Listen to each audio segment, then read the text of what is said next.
for you. Absolutely. Let me welcome you both.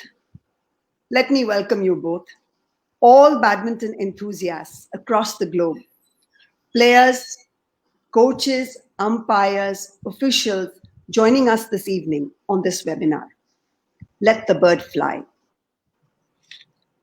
Hard work, discipline, tireless routines, focus and concentration, perseverance, determination, and many more such tough attributes are the ingredients which go in the making of champions. Champions are not made overnight. It's years of sweat and labor, success and failures, moments of joy, and many are disappointments, which eventually reach you to making your dreams a reality. The journey to podium finishes is certainly not an easy one. Meet two champions, Aparna Popat, Manjusha Kanwar, with us this evening, who excelled in the 90s and did the nation proud. Welcome, Manjusha, and welcome, Aparna. Thank you. Thank you. Great to be Aparna here. often has been described as the master of deceptive and accurate strokes.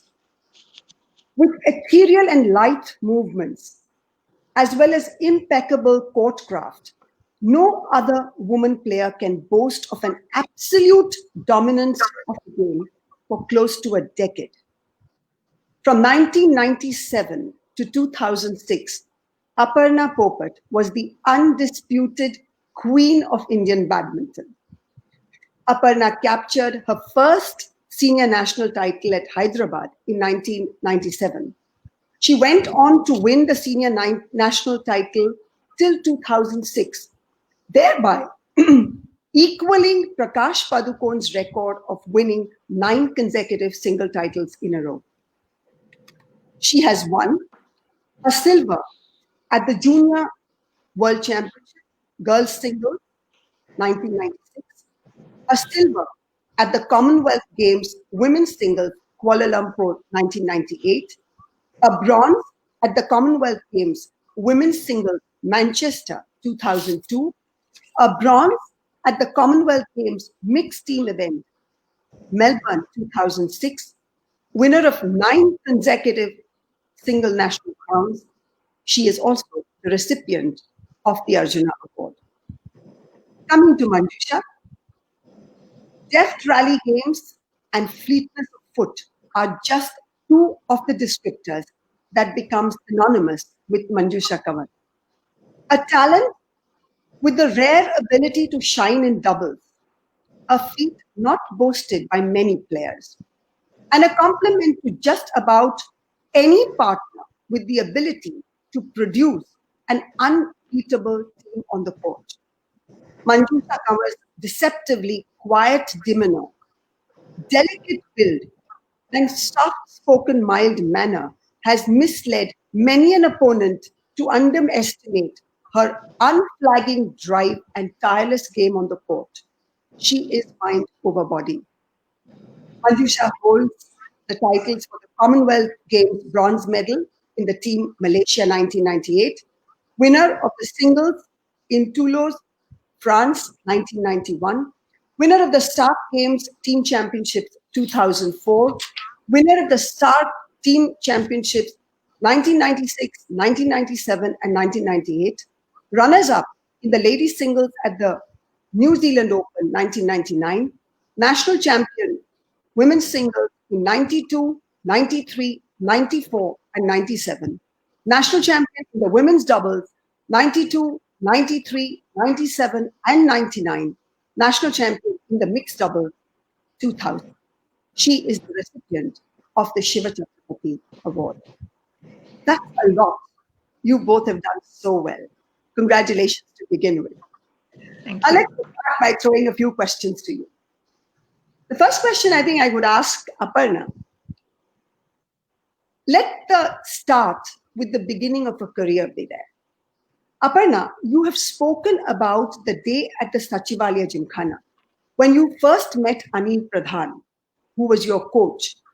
The day he saw you playing, he decided to coach you. And you have often spoken about the fact that for the very first month, he did not allow you to enter the court. In retrospect today, what have you taken from that experience? And why do you think he did that? Well, I don't want to be talking on his behalf. I don't know why he did that, but I'm glad he did what he did.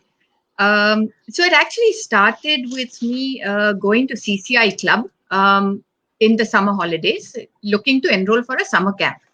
And incidentally, one of Mom's friends said, "Why are you here?" And he said, "Oh, I want my daughter to enroll for a badminton coaching camp." So she said, "Okay, well, there's this one coach who's coaching on court number 3. He's very good. Just ask him if he'll coach your daughter. He doesn't take on too many students, but ask him." So, I mean, I don't come from a sporting family. None of us knew anything about sport. So Mom just approached him and he said, "Yeah, well, we're starting the summer camp in Sachivalaya Gymkhana. Please bring her there tomorrow morning." So Mom said, "Yeah, fine." So we went there and he saw me. Mind you, I'd never played badminton before that day. So he actually saw me and he said, "Theek hai, do you know how to play?" And I said, "No, I've never held a racket." And because I used to play all the other games, right? I used to play cricket. I was very fond of tennis. I always wanted to play tennis. But anyway, So yeah, confident about badminton.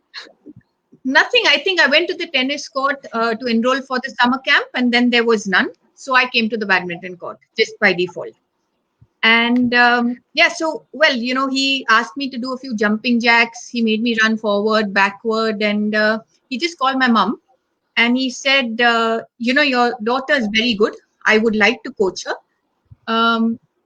I'm not going to ask you any more questions. If you want to pay me, you pay me. If you don't want to pay me, that's also fine. Just send her with a racket and a pair of good shoes, and I will coach her from tomorrow." And that's exactly how it happened. And that's how the journey started. And very rightly, for the first month and a half, he did not allow me on the badminton court at all. I would come, I would do wall practice, and I would go back home. And yeah, I think that's just the way his coaching style was. I think he just wanted the contact to be very good and clean. Of course, worked on the way I held the racket and things like that. But my mom, in fact, was very concerned. And he tells me the story now, when she told him in between this month and a half and said, "You're not even allowing my daughter to play on the court. She's going to get bored." And his answer to that was, "She will not go anywhere. She will come back to the badminton court, because I can see that the way she watches, what's to be done, and the way she listens, her attention is 100% here. You don't worry. Just leave her with me. And I will make sure that she becomes a national champion in the senior section," and which was a very tall claim to make within a month. But I don't know why he said that. But he's worked very, very hard on me. And, touch wood, I'm very grateful that I could achieve all that I did. And a lot of credit goes to him. So probably there was some reason. He was probably assessing you by keeping you off the court and still trying your patience, probably. So maybe there was a design to what he was doing. I mean, coaches have their own way of assessing. So I think your perseverance of still hanging on there and not getting bored, not wanting to run away, was probably one of his major assessments of you. Anyway, let me ask Manjusha the same thing. I mean, Manjusha, you lived in Africa, and you were not related to badminton if you were in Africa. And in fact, I believe you were an avid swimmer, and so was I. But how come that after you came back to India, you changed the sport of your choice? What is it that drove you to make this change? Manjusha, can you hear me? Yeah, so I'm audible, right? Because yeah, I heard you. I heard you in bits and pieces, but I know that you asked me about my journey from Africa to Pune. And From basically, swimming to badminton. yeah, I can hear you. I hope I am audible. You are audible. How is it from swimming Yeah. to badminton? That's what I want to know. I'm audible, yeah. All right, all right. So yes, I was in Africa. My father worked there, and I came back to India in 1983, 84. and I joined school, and I used to swim over there. Never played badminton, though my parents and brother played club level badminton in Africa. So I have seen, I saw badminton, but I never thought I would ever play badminton. And when I came back to India, I was swimming. I loved swimming. I was, I thought I'm going to, represent India in the Olympics. Everything. Everything was swimming and water. And then I had typhoid. 3 bouts. So 3 years of typhoid, one after the other. And then my father said, no more swimming. Absolutely, this is, she's not going to enter the water, because I was skinny thin. My legs, and it was like sticks, and my hands, and I was just a very skinny girl. And so then my uncle said, okay, everybody played badminton in Pune. I mean, badminton was like a social game everywhere. So I went to the court, he said, okay, let's take her for badminton. And he took me, he put me in a coaching where a coach was there. I don't want to name him, because then he said that, she can't play. I mean, it's the wrong sport. She's too thin. I mean, she's never going to be able to play. So you please change the sport. And So you don't then want to name finally, there was a coach called Vasant Gore. Yeah. Go ahead, go ahead. So finally, my coach, Vasant Gore, he took me in. He was a very small level, club level coach, a very high thinking person. He took me in. He said, "ठीक है, let me, let her come." And just like, I was just so grateful to him, and he became then my life coach, my mentor, my guru, and everything. But at that time, that was the start of my journey. So I'm so glad and thankful to Vasant Gore, my coach, who's now no more. But I know he's watching from the top, and whatever he's taught me, he just wants me to back whatever he's taught. So that's how I started the game. Okay. So both of you had different entries, and both of you were not connected with badminton, and then it was badminton all the way. Okay, let me come to another one. Aparna, sports, no matter what the level, does contribute to heightened emotions. We hear so much about flung rackets, harsh words on the court and off, and even arguments with umpires. Aparna, the one thing that is widely known about you, and even was repeatedly said by your coach Anil Pradhan, was that you had the amazing ability to stay calm, especially under duress. Tell us, where did this calm come from? And did you do anything special to harness the sense of serenity? Well, I think I've always remembered myself as somebody, at least in my childhood, as being very, very quiet. I was very shy. I was an introvert. But I was always, I think, very alert to what was going on around me.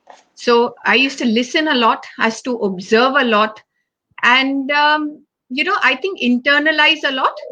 And so I think my nature was such to be calm. Also, Anil Uncle probably, as I call him Anil Uncle fondly, I've never called him sir. He, I think, was very, very strict on certain things that happened on the badminton court. Of course, there was technique and fitness and all that, but I remember this one instance when, you play at the club and you see these older boys and, they're doing these tantrums and these tricks and trying to throw their racket up in the air and catch it. And I remember this particular time, the boys in the club would bounce their racket, the head of the racket on the floor and catch it. And somehow that was my best. And I also started doing that. I started bouncing my racket. I must have been, like 10, 11 years old. And I was watching these 20-year-old boys do stuff like this. So I also did that. And no sooner that Anil Uncle saw me, he called me. He said, one more time, you do something like that, please ensure you do not come to me for coaching from tomorrow. He said, these tricks and these tantrums and these things do not work here. And that was just one of the things he taught me about being calm, because, things like line judgments and these things happen, right? You play matches, practically these things happen where, when you're playing the earlier rounds, especially where you're your own line judge. So he would say, he said, anything in doubt, benefit of the doubt goes to your opponent. Just pick the shuttle and give it back. And when you give the shuttle back after the rally, the shuttle has to be given in the opponent's hand where the opponent is standing to serve. You will not push it anywhere. You will not, just, fling it or toss it up or be, you will pick it up. If it's near the net and it's on your side of the net, you will walk and pick it up. So I think a lot of these sort of, his guidance and his mentoring as far as these things are concerned is something that I carried through right through my career. Also being very strict on things like never argue with the chair umpire or a line judge. After a tournament, always go and thank the chief referee. So things like this, I think was something that I was initially guided upon by Anil uncle. And so I think that also kept me very calm because, mind you, when you have somebody there as an earthing wire to give you that reality check, I think that becomes very important. And he sort of always concentrated on the process. It was never about winning a tournament. It was always about how well did you play. If I trained you to play 100%, did you play 100 or more, or did you fall behind? So that was his parameter to judge how well I did. So I think that sort of freed me up of the pressures that sort of sometimes cause these heightened emotions and, and cause you to react in certain ways. But yeah, I also feel that under stress, I can stay calm. Yeah. So very honestly, you must have realized in this journey of yours, I mean, all the years that you played, that, these little issues do come up occasionally. You might feel that, the line call is against you or something like that. But it really doesn't pay you well if you, get into that skirmish, because it kind of disturbs your own game. So Exactly. I think the way to go about it is be calm and, continue with the game instead of, disturbing yourself with it. So you get Absolutely. from your coach, and I think he guided you, and that's how, you have taken it all along. Well, Manjusha, let me ask you, this is something that is not very well known to many people. But you and Aparna were roommates and spent more than a year staying together at the Prakash Padukone Academy. Now, this I think many people don't know. And a year is a long time for two of you to have spent together. Being roommates and friends, how hard was it to turn into competitors? Because, you have both almost played at the same time. It's almost 89 to 2006. That was your career span. And that was practically, parallel for both of you. So as roommates and then to turn into competitors, come back on the court and then share a room. So Aparna, I would like you to chip in after Manjusha, but you must tell us, how does it feel to be actually competing with each other and then being such good friends? Okay, so and I'll just tell you the background that I came in, to the academy. Prakash's academy was the new thing, and once he announced that he's having the academy, I think all of us, because I won the second national title in '94, so I was going in as the senior national champion, and I had an aim of doing well internationally, and I thought, that's the best place to be in, to try and learn better skill, badminton skill, and better training.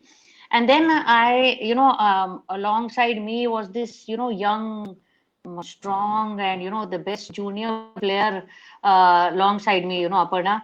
And at that time, I just saw her, and we both were there. And I just knew it, looking at her, that this is the future champion that is going to go a long way. I mean, she was so talented and so focused and hardworking also. I mean, she was young at that time, very young. And so can you imagine, like, I'm there, and I'm the India #1 senior national, the best in India, and I have this junior at my heels, saying that, okay, listen, I'm there, and so it was. In one point, I knew that this is in India. This is the girl that is going to be behind my heels. She's going to be right there, and yeah, and one time I knew I had to get better to play well abroad, because it was like my dream and ambition to do really well for India, to to win matches outside. And I'm telling you one thing, I'm sharing it, that, she was so good. I mean, she beat me so many times in practice that I had to, literally come back and say, my God, it's like I came here to do well and this is this other girl. So she, in fact, it brought out the better side of me also, because I knew I had to train harder. So you had very good competition in practice. So I think, I don't know about her, but I'm just assessing that she also took it in that way, that we were very professional. On the court, we would be very fierce competitors. And off the court, I learned a lot. Even though she was a junior player to me, I learned a lot from her, because she was very skilled. She came from Pradhan sir, so the homework and his training was very good. So I saw all of that. And so I learned a lot also from her. At the same time, we managed to, we had a very comfortable stay together. Never, I think we respected each other's games. We respected our background. Mine was different, hers was different. And we brought in a very professional, full of respect relationship in the room, where, she helped me. Sometimes I helped her. And, I knew that she's away from her mother, and, which was long, it was a new thing for her to leave home and come. While I was, I had got used to traveling on my own. So there were different challenges each one of us faced. But I think it was a very nice learning experience. And in the end, I mean, she was, I did have a wonderful relationship over there with her. I think it was good. I don't know about Aparna. I mean, you can That's very elaborate nice. also from Yeah, your side I how like you how felt. you put this. And as I can recall, I think Prakash Padukone Academy was the first of its kind in India. And it had just started then when the two of you had reached, I think. And I think there were just very few players, who he had taken up over there. So you were obviously the two best. But now, having Manjusha having said this, Exactly. she was the senior. She was the senior between the two. Now you were right behind her, like trailing her all the time. So Aparna, tell me, how did you look at this?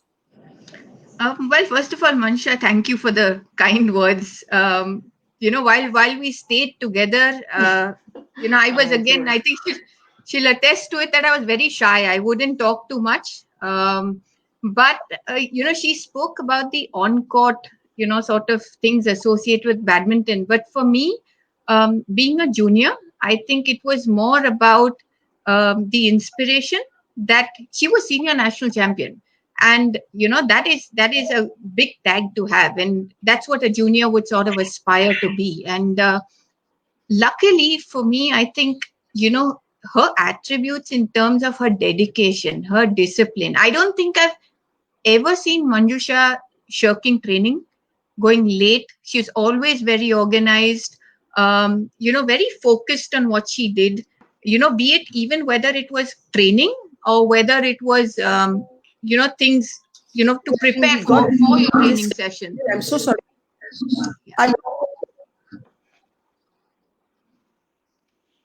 Yeah, I think.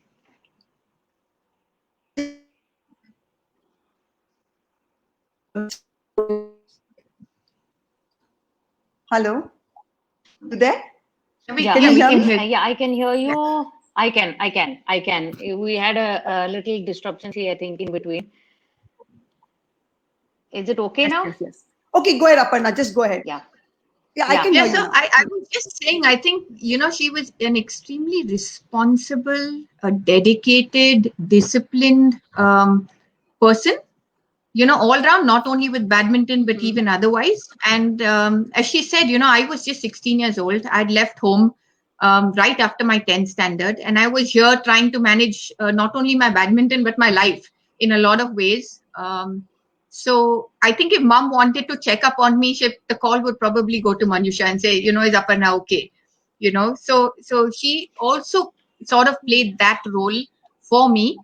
And I remember this very funny instance. Okay, so when the coach would give us instructions,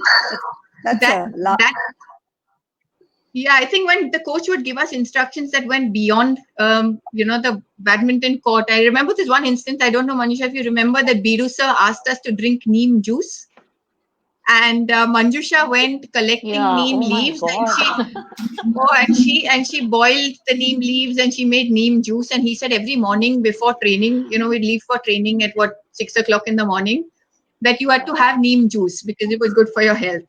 And so she said, I'm making neem juice for all of us because sir has said so.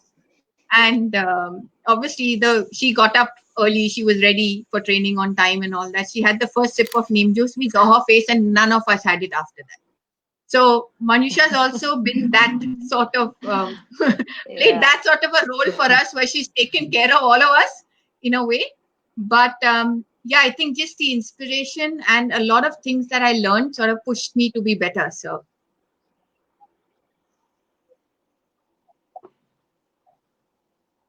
Okay, so y'all have had a great relationship. I mean, besides competing against each other and practically throughout your career, y'all have both had a great relationship. Anyway, let me ask you, Aparna, you handed over the reins to Saina. And undoubtedly, Saina took Indian badminton to another level altogether. Did you at that time ever get a feeling that Saina would one day be the ranked world number one?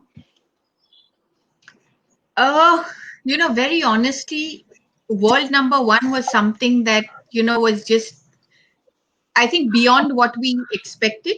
Being, from India, when like the mighty Chinese and the Indonesian and the Koreans and all these people were in the fray, I don't think, very honestly, world number one was something that crossed my mind. However, I did have a certain sense of confidence, because for me, Saina's always been someone who's seen the dream before anyone else could, if I could put it that way. She was always very ambitious, very gritty.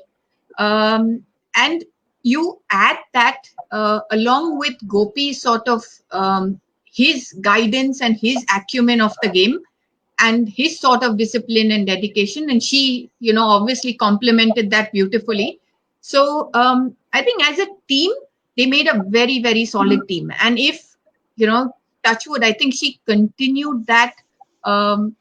She saw it through. Let me put it that way. There was potential, but, kudos to her to actually pull it off. And it just makes me so proud today to sit and say that every time we go on a show or talk about Indian badminton today, Saina definitely started off this whole, juggernaut of, our performances in Indian badminton and put us firmly on the world map. But it's just so refreshing, and so you feel just so proud that there's always something to talk about as far as Indian badminton is concerned. When you feel, okay, we've done it all, the players come out and do something better and better and better. And I think that's the way it's supposed to be. And we're just very lucky to be part of Indian badminton, part of this whole journey. Yeah, actually, if I played, we had Prakash, who won the All England in the 80s. And then there was a long gap before Gopi won the All England. And, by the time we used to go abroad, we were playing in tournaments, but, we were not coming back with medals.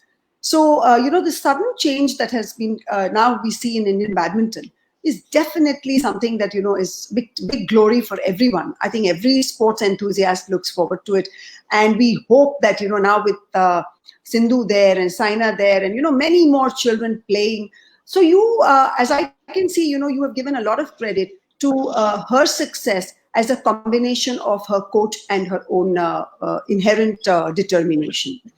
That's a nice thing. So you did feel that, Saina did have something extra in her, and she has reached where she probably deserved to be. Yeah. So also, I think because the last nationals that I played, the 9th national championships, where I beat her in the final, which was my last nationals, was in 2006. I think maybe Jan-Feb around that time. And it was that year, later in 2006, that she went on and won the Philippines Open. So that's where it actually started. So literally, it was a chain. It happened in the same year. I stopped playing, and then she won the Philippines, and that's where it started off from in 2006. So she was already playing at that level.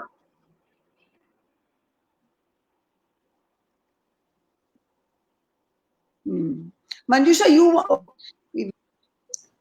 Yeah, I think I'm, Manjusha when wanted you, to pitch in. Manjusha, you wanted to say something? yeah. I mean, I just wanted to, Manjusha, you were trying to add, say, yes. I wanted. Can yeah, you go hear ahead. me? Yeah, I wanted to add to what Aparna was saying. I couldn't, Yeah. agree more to what she's saying, because in 2004, that was my last Uber Cup. I was sharing a room with Saina.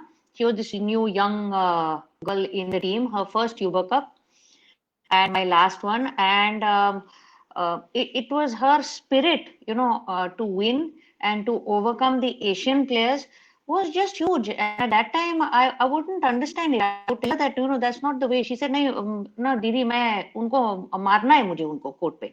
हम हारेंगे नहीं. We have to find a way, to beat these girls, and we're better. We can do it. And I was wondering, like I said, this girl has not even, started off a career. So I would tell her that, okay, like one step at a time. Like you can't just go to the top. You just got to go step by step. And she said, nahi, aisa nahi, like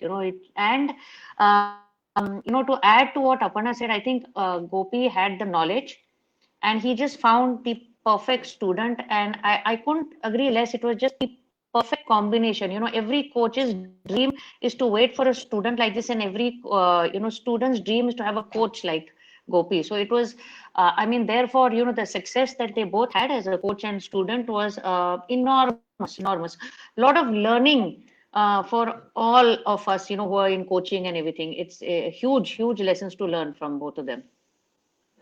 That and actually go to Manjusha and ask her that whether there's you have the ability to absolutely excel at team events. That's what a lot of people say about you. In fact, you are known to give it your all. As a player, I myself can attest to the fact that this is an extremely rare talent. How does this mindset come? Does it affect your performance in the Open Championships? How do you prepare to balance your performance and give your best to both events, team championships as well as the individual events? Manjusha, you'll have to tell us how I you think, manage. I think it's very kind of you to say that I excelled. I love playing team championship. I'll just go at that. I excel. I don't know. I mean, I lost many matches. I won many matches. But yes, I loved playing for the team. It's something that probably, I love having that team spirit where you're rooting for each other, you're helping someone, you're wishing, so where I would dream that, as a team, I always had this, that as a team we'd win for India. I never thought about, I don't know why. I could have thought that I'll win. I was like so engrossed, like we're going to do this for our country and we all are going to win for our team, we're going to win for our state. And so I loved that atmosphere. Probably it came with the fact that I also needed support. Hence, I gave support. Probably I was, more of a person that depended on a team. I depended on support. I depended on guidance. And therefore, I loved giving it also. And I've had excellent, I've known myself, to play my best in team championships. Whereas I've struggled a little if I compare, my matches in the team championship. I've definitely struggled a little more in individual events. And going forward, because I love that team atmosphere and team championship, it's helped me evolve as a better sports administrator because I love working in a team. I love empowering everyone and say that we lead as a team. So I think that's what comes to my mind right now. That that's probably why I Let me like ask this working in about team. you. Let me ask Aparna this about you because you all have spent a lot of time together. Aparna, do you see any special qualities that make her, lead a team, take everybody together? Is there something special about because I haven't played with the two of you, so I wouldn't be able to comment on this, but it would be nice to hear you tell us about what your colleague and teammate was like. Yeah, I think I absolutely agree with you that it requires a special kind of effort to actually excel at the team events because you're not only looking after yourself, but you're carrying the burden of the team a burden, I may say, or rather responsibility of the team on you. I think I've played with Manjusha on many a teams. I think she's just been very honest as far as, when you have the meetings before you give a tie. She's been very, very honest, saying, I think, I'm the right person to play this match, or maybe someone else is the right person to play this match, and always looking out for the team. And I think also then being able to back yourself when you say, look, I'm the best person, I think I'll play the first singles, to actually go out there and back yourself and do your best and result irrespective. I don't think anybody goes out there to lose, but losses happen. And she's won many, and I'm sure she's tripped up on a few. But I will only say this, that when we played together at the 1998 Commonwealth Games, when we were on the same team, I think that will always be one of my most cherished tournaments, because as you can always succeed, but when everyone on the team succeeds, because we came back with a bronze in the team championship, I think that was a very, very special feeling that is, I think, unparalleled in my career. For sure. I think the way we played in a team, and Madhumita Bisht was part of the team as well. So we had that era. Then we had Manjusha, Archana, and then it was myself, there was Nilima. It was just an absolutely superb atmosphere where we were cheering on each other. And I think each of us did 100%. And that was very fulfilling. How wonderful. And I think Madhumita was with us in the last webinar. And Madhumita's had this, rare opportunity of playing with so many. And she's played with me, she's played with Amit, and she's played with y'all. And now she's coaching, she's coaching little ones. So she's really had a very, very long span. Yeah, Manjusha, you were trying to say something. Manjusha, you were trying to say something? Yeah, I'm, yeah, can you hear me now? Yeah. I've always told so many stories of the, 1998 Commonwealth Games Team Championship. It's just the way first time I'm hearing it from, and I thought, oh, it was only me that, I said, probably I'm just thinking too much about it. But the atmosphere was electric. I mean, we were all so charged up. I don't think we've ever been so charged up about a team championship. We were like praying, okay, we have to get this. We have to. I mean, we literally cried when we, got the bronze, beating England, because England got the silver, and we were like, okay, we beat them. But it was such a good team spirit. I can never forget it. Just like what Aparna said, I can never forget. It was an excellent tournament. And then later on, Aparna went on and got the silver in the individual. So I think overall, I think it was wonderful. Performance. It was a great performance for India. Okay, Aparna, let me take you to another question.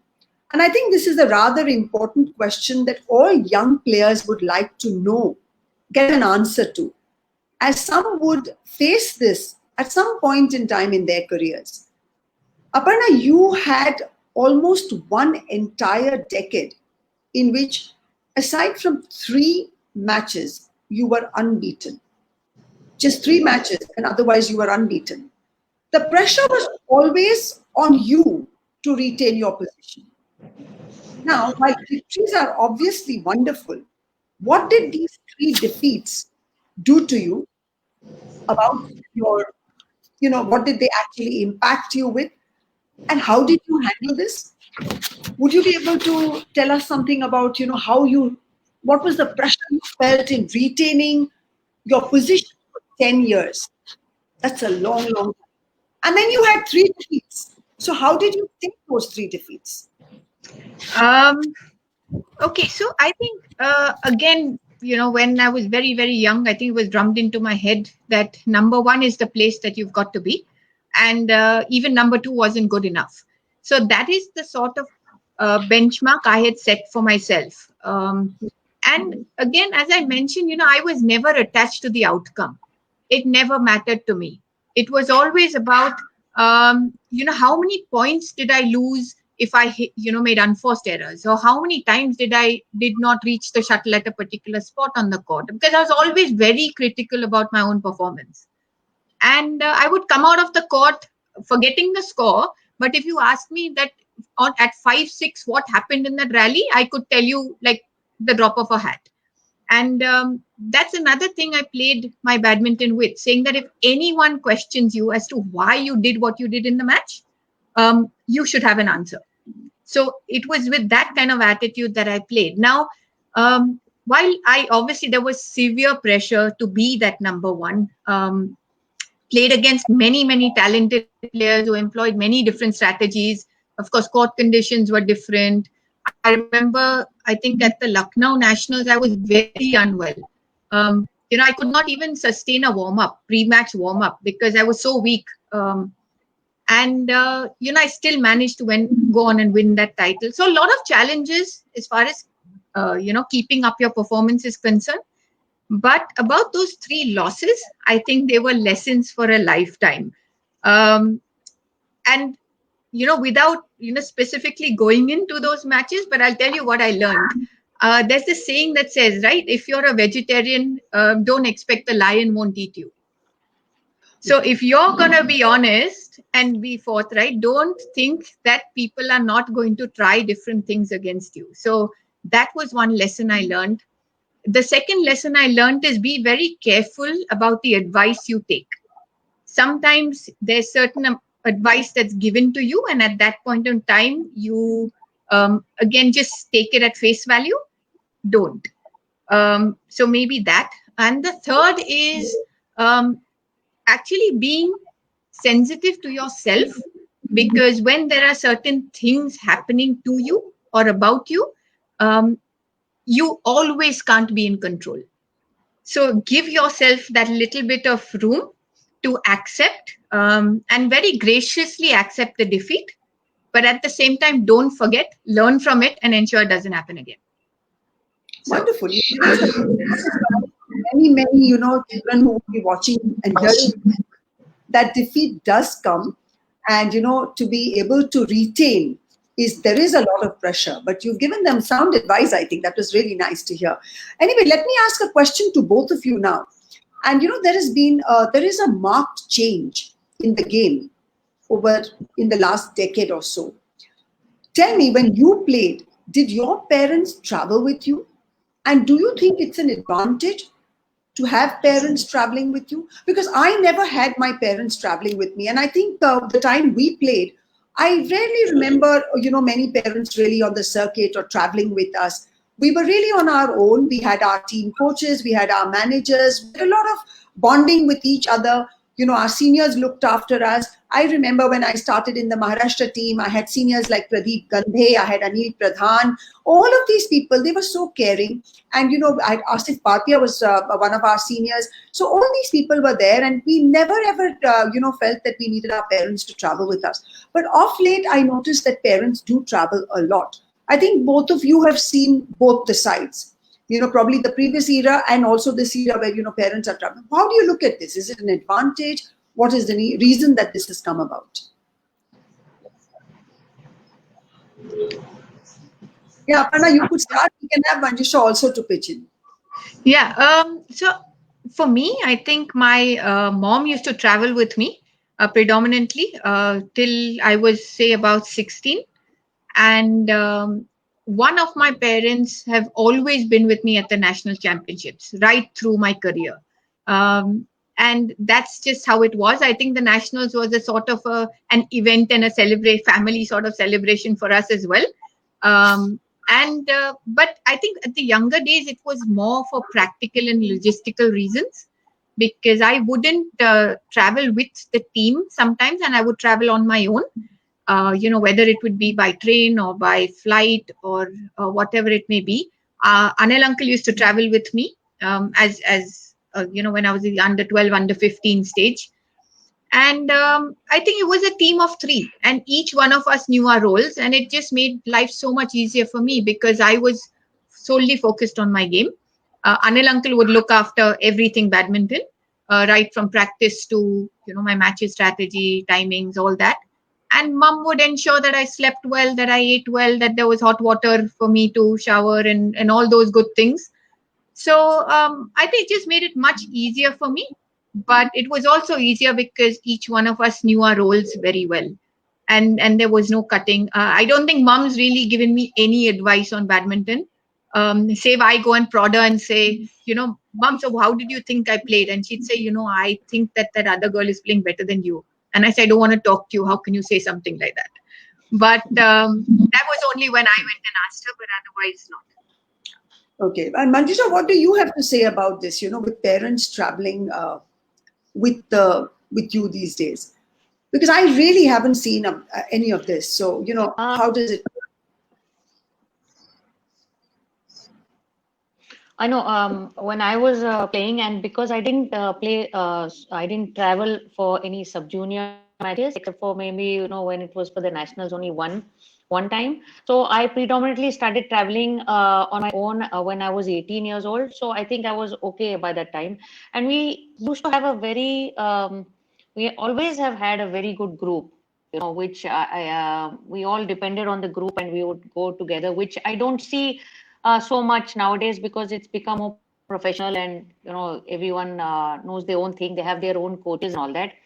Ideally, it would be, I think ideally is what Aparna said, it would be an ideal situation where you have your coach and one parent who knows you, who could take care of you, travel with you if it's a long career and you really want to concentrate well and do well. That would be the ideal situation now, because it's the best if you can afford it. You're having your mom or your dad knowing, so that you can take care of the other things, and having a coach or trainer with you so that can take care of your on court and badminton and training and all that. I think that would be the ideal combination, and we've seen that with Saina and Sindhu also taking it forward, and I think it has worked well. It's not easy for everybody to do that because it's tough. Manjusha, you are telling me about the coach. I'll come to that later. I've asked you about parents travel. Yeah. I didn't ask you about the coach. I've given you the ideal situation. I've given the ideal situation. So, I mean, I think it just answers that not only a parent, if your parent happens to be a coach, it's okay. I think I would give the coach 70% and 30% to the parent traveling. I think the coach is very important. All right. And let's take it forward from here. We see a clear evolution that has come in the course of each era of badminton. From the times of Nandu Natekar, Dinesh Khanna, Suresh Goel, Deepu Da and Roman Da, the famous Ghosh brothers, Prakash Padukone, Rafia Latif, Damayanti Tambe, Ami Ghia, Madhumita Bhesht. Now, Saina and Sindhu. We've come a long way.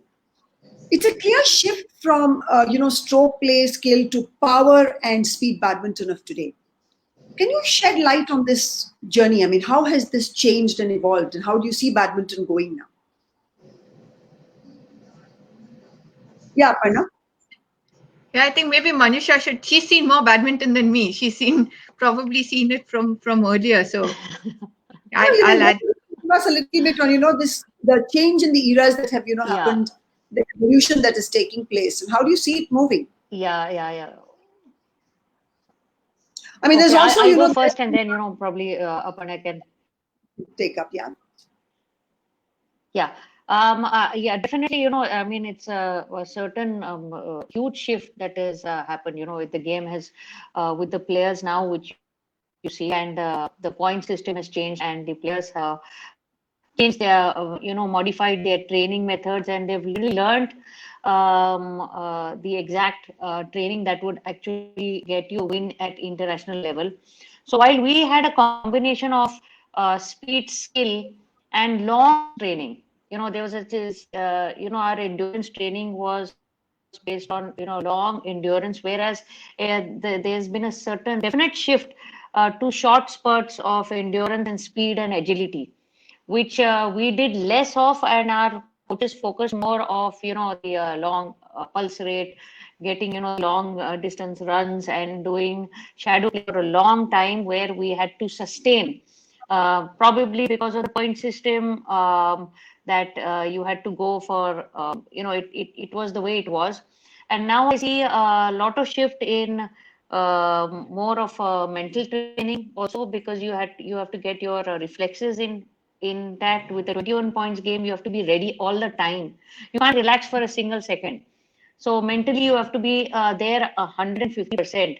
Because if you just relax a bit, your opponent is going to run away with like 10 points in a row. So whereas and a lot of agility, a lot of speed training with a lot of short bursts of training, and a lot of on-court training where we did a lot of, if we did on-court 40%, we were doing like 60% off-court training. So I think the whole shift has gone on the court more, and a lot of short bursts of training, and I think that's what it is. Probably also I would like to hear also Aparna, because she's watched, as a commentator and watched the big matches. I think Aparna also, Aparna, you can also see and share, Aparna, throw some Aparna, knowledge when you're into that. adding to this, I would also like you to, shed a little light on the scoring pattern which has changed. We played best of Yeah. 3, 11 points, and now, the game is of 21. I mean that, it's not service to, you don't need service to get a point. So that's also a major change in the game. I mean, if you really ask me to play that game today, it's probably, it kind of unnerves me because I'm not used to playing that, game. So how did that also impact the game, and in which way? You could add to this. Yeah, I think undoubtedly the scoring pattern has had the biggest effect on the way the game is played and the way it's changed actually today. So when we started with the 15 and 11 point system, I think somewhere in 2002, if I'm not wrong, is when we shifted to a 7 point system, 7 points into 5 games. And then again, then this 21 point system sort of came in, I think probably in 2006, around that time. And since 2006, I think the game, as Mansha said, has changed because it's been the sort of the rally point scoring system where, if you win the point, you get the point, and it's not the side over that used to happen in the 11 and 15. I think what happened then was more fitness came in to play because the intensity of each point went up tremendously. And as sports science comes in and fitness comes in, I think that sort of started getting added into the game. So I think around the time when I almost, maybe the last, say 3-4 years that I played, we could slowly see the game going into the fitness mold and predominantly on that. But there was still a lot of skill that the Chinese, at least of my era, had. And as the game got faster, because it's so fast and it's very difficult to execute skill because at that pace, right? So the players started working more on their fitness, and the skill wasn't given enough importance. So people make this distinction of skill equal, like talent equals skill. It's nothing of the sort. It's just what's required for you to actually win. And when you look at the way the international badminton was sort of shaping up, I think that led into how the Indians started preparing for it. So in India also now, all the kids who came in, they were being put in through these grueling fitness sessions, be it speed, be it, stamina, be it, your reflexes and your agility and your strength. And that's the way they've grown up. So, and I think that's the way to be, right? Because ultimately you want that Olympic medal. You want that world championship title. Quick question on this, a quick question to you on this. Did you really, I mean, you as an individual, if I was to ask, did you strategize differently when you played the Asian players, and did you strategize differently when you played the European players? Is there a distinct difference in the strategy that you applied? Yeah, I think, even a step back, because the time I played, I think domestic badminton played a very different style because we played slower and we played more deception when we played in India. But when we went abroad, it suddenly became fast and powerful. So there was a distinction there. Now, when you went abroad, further distinction, when you played the Asian players to the European players, the Europeans, again, were more tactically sound. They were probably not as quick, but they were strong. Physically very strong. The Asians were extremely quick. Like you'd hit the most beautiful shot, but they'd get to it. I remember playing the Japanese and hitting, great drop shots, but them catching my drop right at the tape of the net. So it was very frustrating to play them. just for this reason. But yeah, it was a lot of adapting depending on who your opponent was. So there was a big challenge because you moved from India, you played as a particular way in India, then you had to change everything around. And when you played international badminton, and I think that affected our preparation a lot. And physically, I was never strong. I was never a strong, especially my upper body. I didn't have enough strength in my hand to play in bigger halls. And I think if there was one thing I would point out, is probably that was something that I really lacked in. If I had upper body strength, I probably would have done much better. But yeah, I think there's just a lot of adapting to do at that point. And I'm glad today the players are going out very well prepared and the results are showing. Sure. That's true. Okay, let me go to another question. Manjusha, I think both of you have, worked with, or you still are working with Petroleum Sports Promotion Board. So let me ask you, in your responsibility on behalf of the Petroleum Sports Promotion Board, where you work in the capacity of Chief Manager Sports Coordination, recruitment of deserving players and future performance is a huge responsibility. What do you think has been the success rate of this as far as the performance of your selected players at the national and international levels go? How do you handle this? Okay, so yes, we both joined Indian Oil, and I'm still with Indian Oil, whereas now Aparna's gone and opened her own coaching setup and moved on, which is very good. But I think one, we were very getting a job and having the petroleum sports, the cream jobs of the petroleum sector in place is very important, and I hope it continues, because it gave us a job and we could take up the sport full time, which otherwise many of us would have, our parents would not have thought about. They would say that, okay, you continue education and sport, and it would be a tussle, it would be very tough. At the same time, it is challenging. You have to every time it's spotting the right talent. It's not always that you take a champion, but it's just trying to eye and trying to visualize. And I think the one time which I think Aparna will agree, and she was also there on board, where we got Srikanth on Indian Oil, and he wasn't a champion at that time. He had just lost in the quarterfinal of the nationals, but all of us could visualize and see, okay, there was excellent stroke play, he had an excellent eye, he was catching the shuttle right, he had exemplary skill. And then you take on such a player, and then from there the player goes on to be world number one. It's tough to do that all the time, but yes, it is challenging. I've learned tremendously I've learned that as a player, as a player you always say that I'm not getting enough, I want more, and not much of administration. You would always blame the administration for certain things. And now when I'm on the other side, I can totally understand and empathize with what the amount of struggles that administrators have, and so I'm very appreciative of what I got now, because I've done both on both sides. I can understand the struggles that an sports administrator faces. It's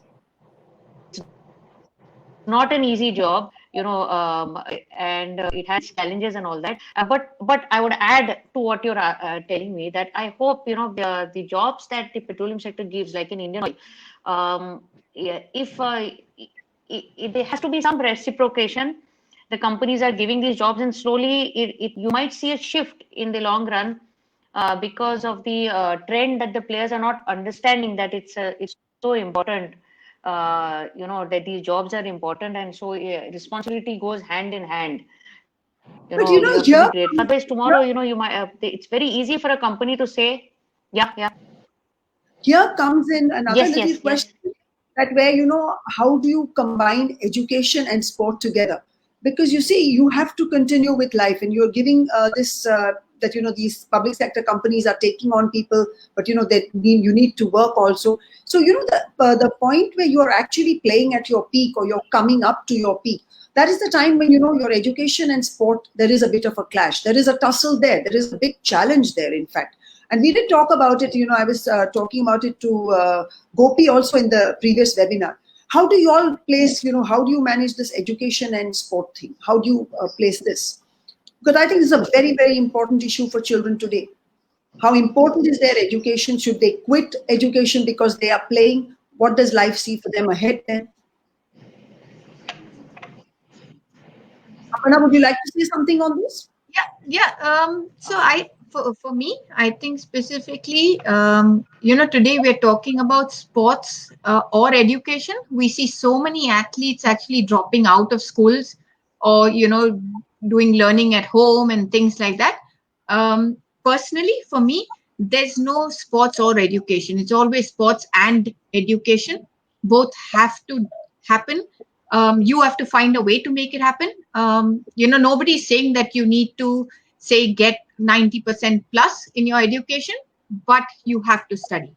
And I believe that sometimes when you give yourself no choice, you find a way to manage. And it's also very important, because I feel through education I have learned so much and I've applied so much of it while I was playing as well. And of course, then there's a life after sport. Everybody talks about plan A and plan B. So for me, I think an athlete has to have plan A when they're competing, and plan B after they stop competing. So you have to have both in place. And the time has come where people are actually reaching out to athletes now to make them aware of this fact. But at the end of the day, the athlete will have to manage, both, and he has to make, or she has to make the effort. But for me, I mean, no compromise on education. You have to study. Wonderful. I would like to answer that because I do believe that, we need both to actually make a complete person also. Anyway, let me just, run a little faster now, because we lost out a bit of time because of this thing. As players, we have always looked for just selections of teams. As players, look at yourself now as players. We always look for justice. We want the right teams to go. We're very worried. It's a very sensitive subject always. Now, you both have got a role to play. Aparna, you have been appointed by the government as an observer. And Manjusha, I think you are part of the Badminton Association of India selection committee. Were there any pressures you faced before selection meetings, especially when it comes to junior teams? Can you throw some light on this very sensitive subject of selections? Yeah. So should I go ahead with that? Yeah. Yeah, please. Definitely. I mean, when you're given a responsibility, to be a senior selector, and so it's very important to go and do your homework and to learn about this, because here you're sitting behind the table and you're talking about their careers. Everyone, you as a person, and the way I am, I feel everybody should be on the team. You can't have that. Not everyone. There's always going to be a number one, number two, number three. Sometimes there's going to be a tussle between number 3 and number 4, and it's very tough to do justice all the time. I always question myself, that I need to know more. I need to study more about the players. I better be right. If I'm going to say something, why this one deserves something, why it doesn't, because you can't really say somebody doesn't deserve something. But at the same time, you have to select a team of 5 or team, or of 3 or 7. You can't select all, so it is very tough. I've learned a lot. It's been like 2 years, so it's a learning experience. I've made some, I've realized, I've learned along the way. It's getting better, but you're never really best. But the best part is that it's a team of selectors. So while you have your point, you also listen to the other point, and then you come out listening, and hopefully, the best team. You try all combined. You try to select the best team that can perform well for India. Ultimately, the main aim is that the team should do well, and you should get a medal, or at least close to a medal. So if that is the aim, I think you always. No, even the selectors need to do a lot of research before they're actually selecting a team. Yes. I need to, because I don't know about. I mean, I would need to. I would. Yes. Aparna, would you like to say something from your side, since you were also an observer? Yeah, I think for me, the first thing is that you realize how important being on a team is for a player. And, you realize it has, its advantages and its repercussions. And that's something that we as players have known. Um, Now, knowing that, I think it becomes easier for a selector to actually select a team when there's a very robust selection policy and which is transparent. Because sometimes when you have an unequal sort of, some players have played certain tournaments, some people haven't, some have done better, because it's not like the marks you get, right? It depends on who you've played. Sometimes you've not played. So while objectivity is always good, but there's also a certain amount of subjectivity that goes into selection. And people are entitled to their different opinions. It's a committee, as Manjusha said. Everybody's entitled to their opinion on that committee.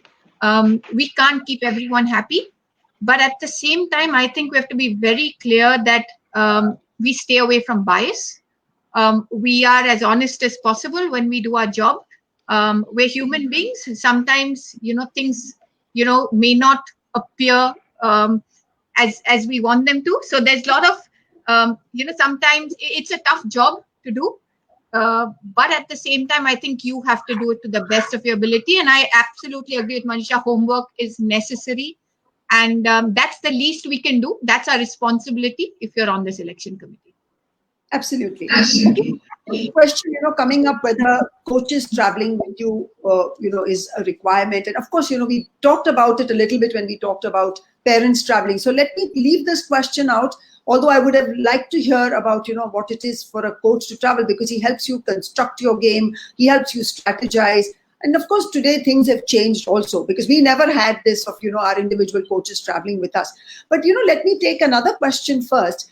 Your wrist injury, Aparna, your wrist injury was the reason you stopped playing. As any athlete always has this inherent fear, ending a career due to injury, something beyond one's control. How did you handle this? Did these thoughts ever come to you that you could have broken an existing record of 9 titles? Now, that is a very, very crucial point at which, you had stopped playing because of your injury.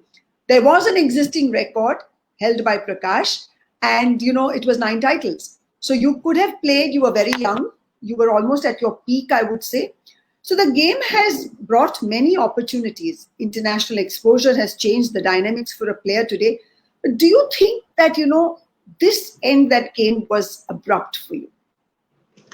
Well, I think, a lot of the decisions that happened to me in badminton happen on their own. There was nothing that I did consciously. And my retirement was, again, one of those, because the injury sort of started troubling me about a year and a half before I actually stopped playing.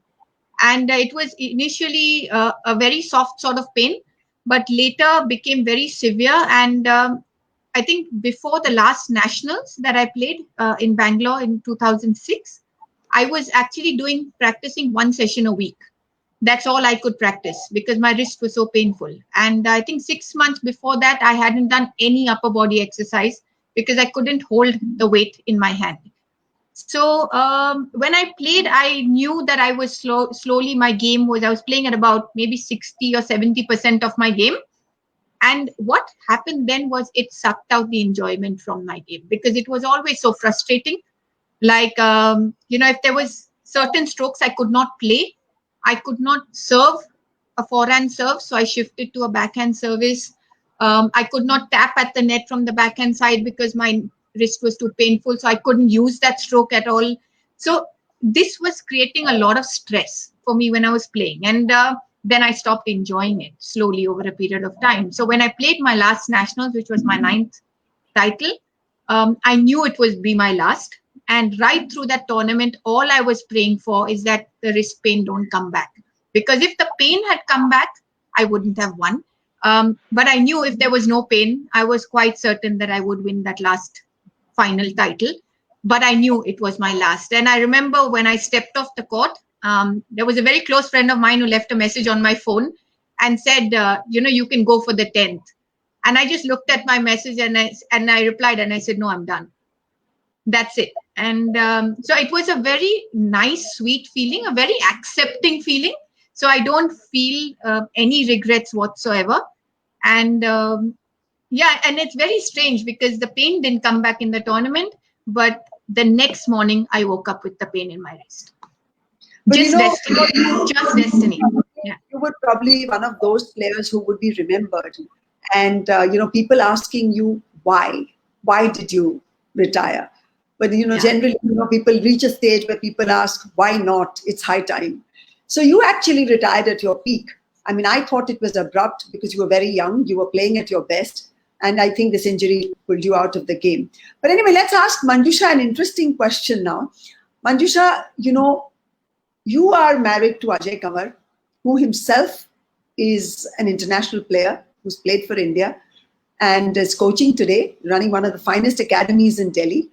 So the United Badminton Shuttlers, if I'm not mistaken, is doing some great coaching in Delhi. So you are from Maharashtra and he's from Delhi. Tell us, how did you meet and how did this, wonderful alliance happen?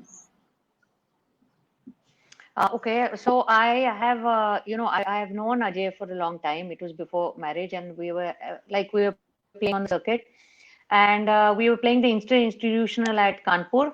So it was just this one journey, train journey that happened, and at the end of the train journey, I thought probably, this is the person that I'm going to marry, and I think that's what his story might have been different. I don't know, but I knew straight away that this would be the person that probably I'm going to marry. I was also happy that he was a badminton player, so understood that what it takes to play and the support that you would get, that we would give each other. So not a very big story, but yes, that's the way we met and just planned and then got married. And I played after that for a long time. So yes, a lot of support from him and his family, which I'm totally indebted to and grateful for that. So you did find that he supported your game even after marriage? Absolutely. I mean, we both, So we just, let me ask you that now that he's running this academy here and he's coaching and he's really spoken well of that, he's giving some very, very good coaching here in Delhi. So tell me, would you ever support him and join in the coaching and give him a couple of hours if he requires them?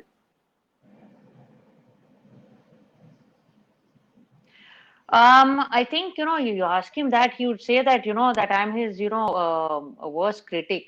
Every time, even though I'm not there on the court because I'm working with Indian Oil, but he comes back from coaching and every day it's a new story and we sit and we discuss and he explains the challenges that he's faced with players and with the system and how can he do, how can he get the players ahead.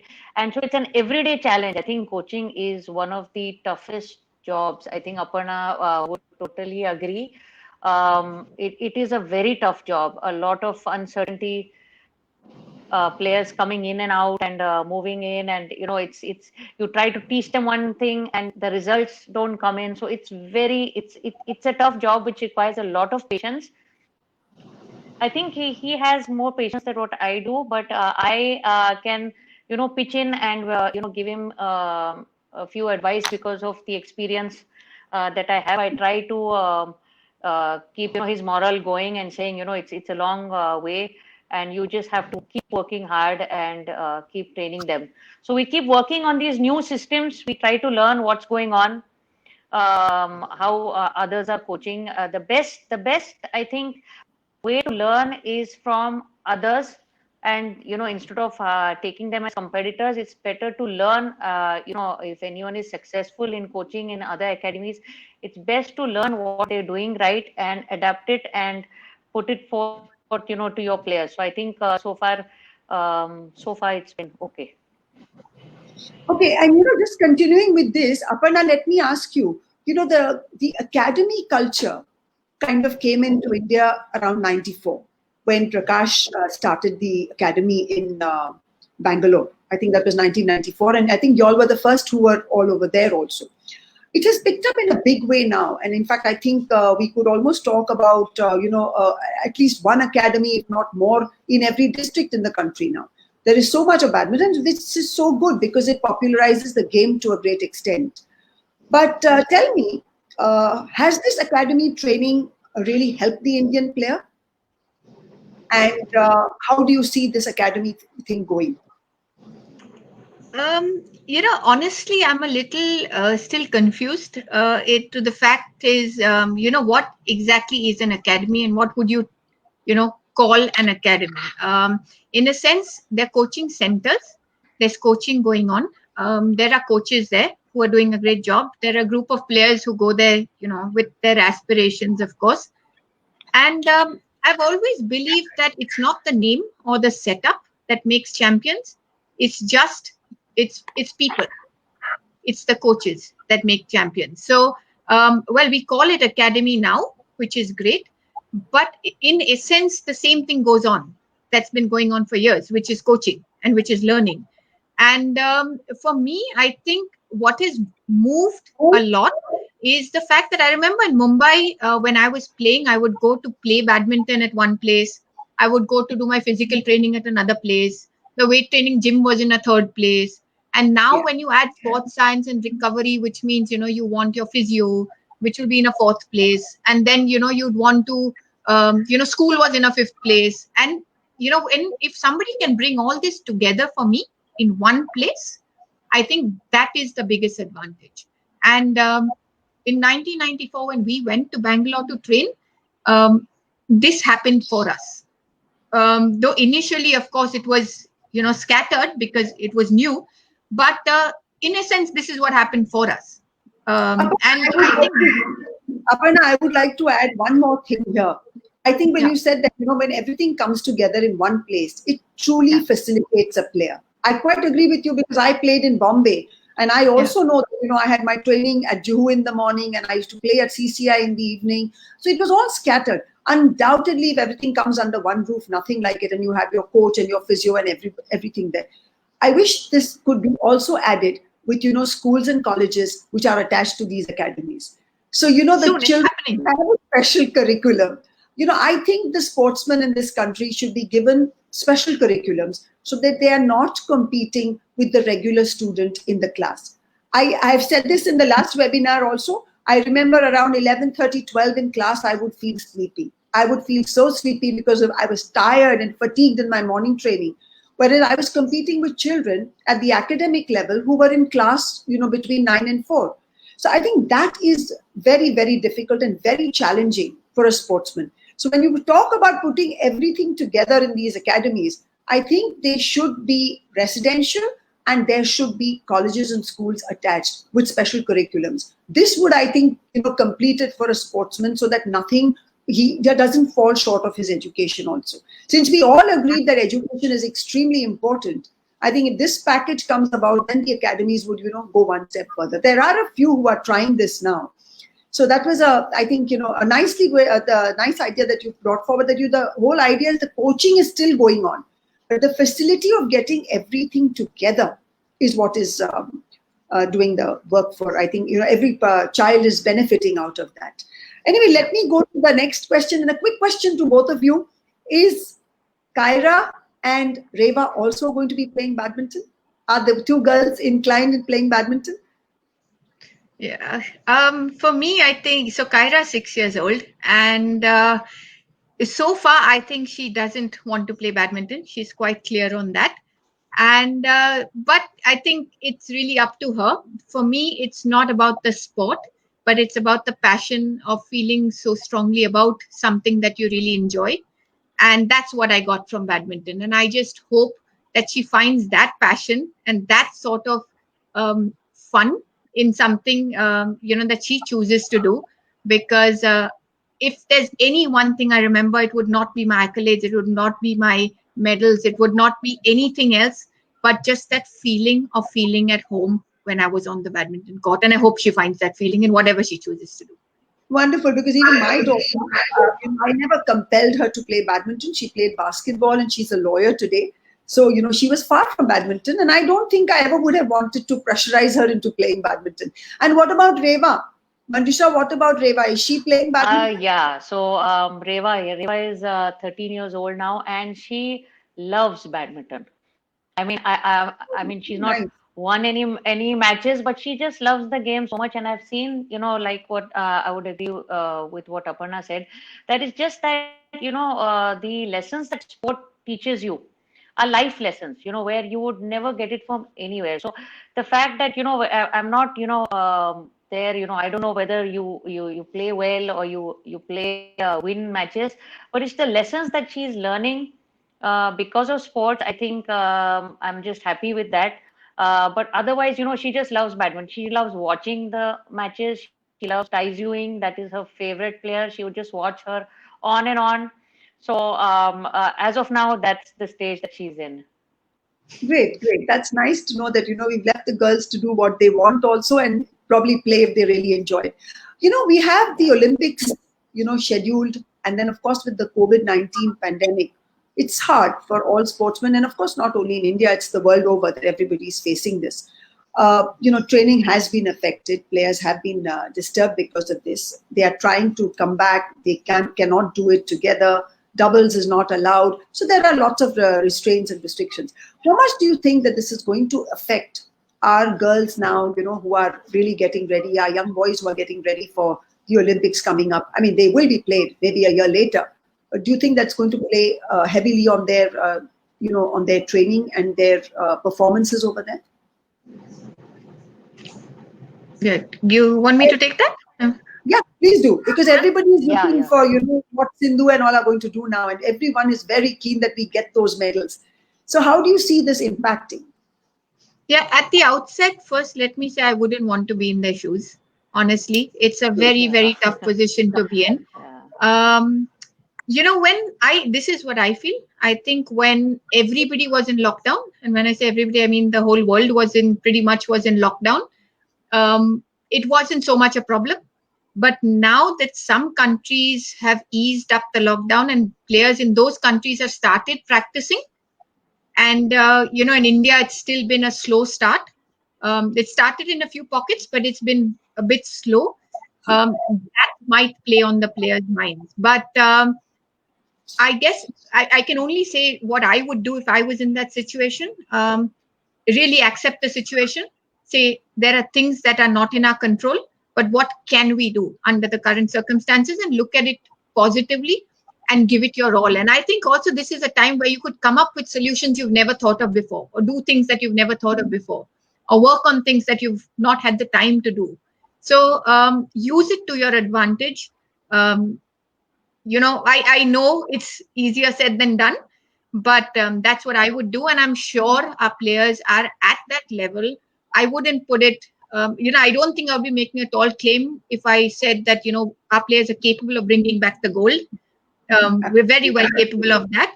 But it's a tough time for them, and we're absolutely behind them. And I'm sure they're doing their best.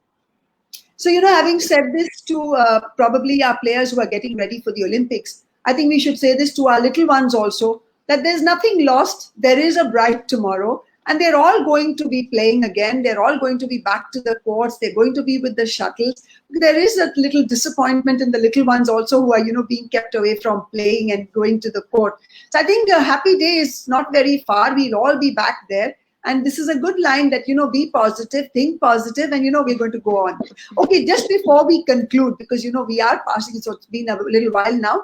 I just want to ask both of you before, this is my favorite thing, that before I conclude, I would like to ask both of you, one of the fondest memories that you hold close to your heart throughout your career. Why don't you tell us one memory? Both of you can tell us.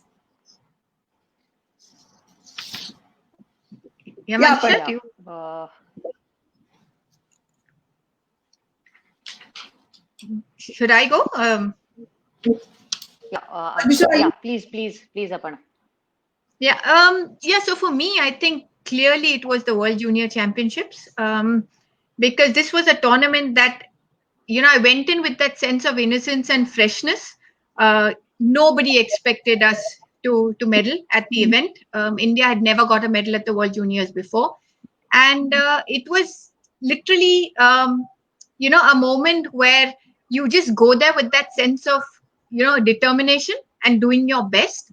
And I remember it was a draw of, I think, 256, if I'm not mistaken. And when I look back on the draw now, there were players like Zumi, Gong Ruina from China, Lee Kyung-won, who I beat in the semifinals, and they've all gone on to become world number ones.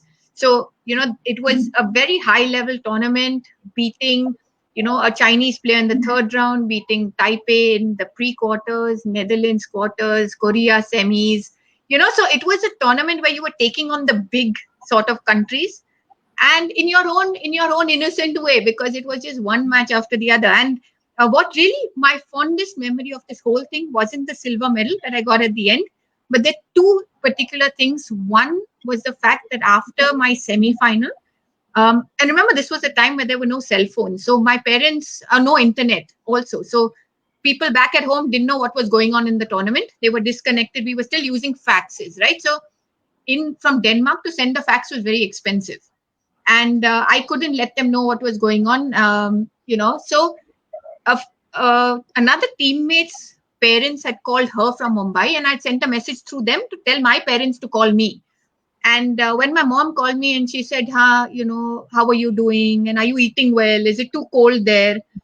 And I said, yeah, it's cold. I'm eating okay. And she said, okay, matches, what happened? And I said, yeah, I'm playing the finals tomorrow. And she said, oh, you're playing finals tomorrow. And she just repeated it, that okay, And when she repeated that, my sister from the back yelled, and she's saying, what are you saying?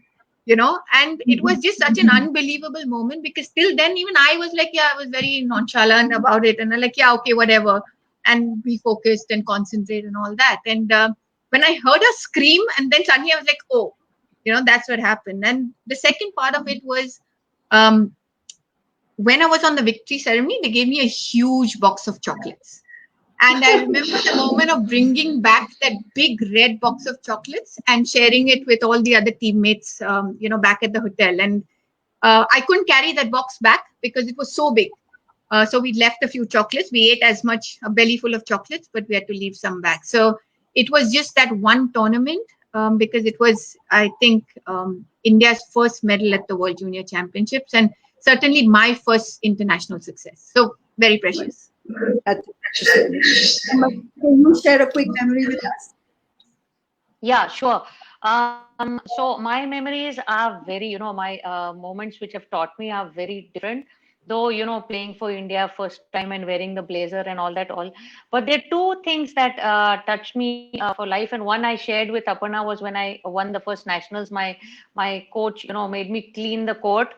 And that, just profoundly just has, till date, I just remember that, how he just, pushed me back on the ground. He said, first thing you're going to do is clean the court, play with a beginner, get back to base. So I'm rushing through that because I mentioned that, when, there was a light problem.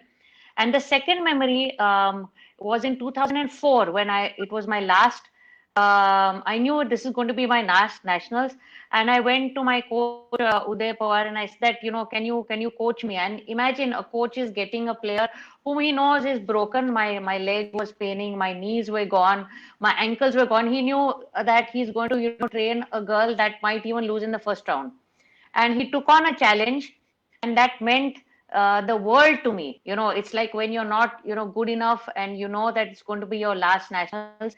I had my coach with me and said, okay, Manisha, let's go for it one last time, and I know what it means to you. And then he got me back to a certain stage where I left the game with my head high. I think I can never forget that. That was the best memory that I have. Wonderful. Yeah. Okay, I think just one more quick thing to add. I mean, I don't talk about it often, but yeah, playing the 2 Olympic Games, I think was also a big high, because getting to the Olympics was a challenging journey, and getting not one but 2 opportunities to actually represent your country at the Olympics was, of course, a big honor. Wonderful. I think, we have to call it, we'll have to conclude now because we're actually running out of time also.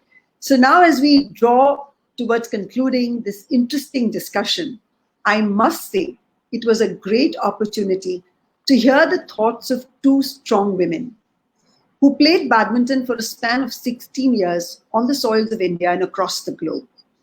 I can surely say that listening to your journey, your years of experience, would be a great teaching and a learning experience for all the young ones on the webinar today, aspiring to be champions. Aparna, let me thank you for joining us this evening and giving everyone an insight into the various attributes and rigors it takes to grow step by step and reach the highest point of success. Manjusha, a big thanks to you for sharing your experiences too. You being one of the very grounded players, full of resilience and inherent determination. Your words, I am sure, have enthused one and all who have joined in. Both of you have shown the way to the coming generation of players aspiring to take the make the nation proud. My heartfelt thanks to all the players, coaches, umpires, officials, badminton enthusiasts who have joined us in this webinar this evening. Let the bird fly. And I hope to see all of you again soon. Thank you so much and good night. Thank you. Thank you. Bye. Thank you.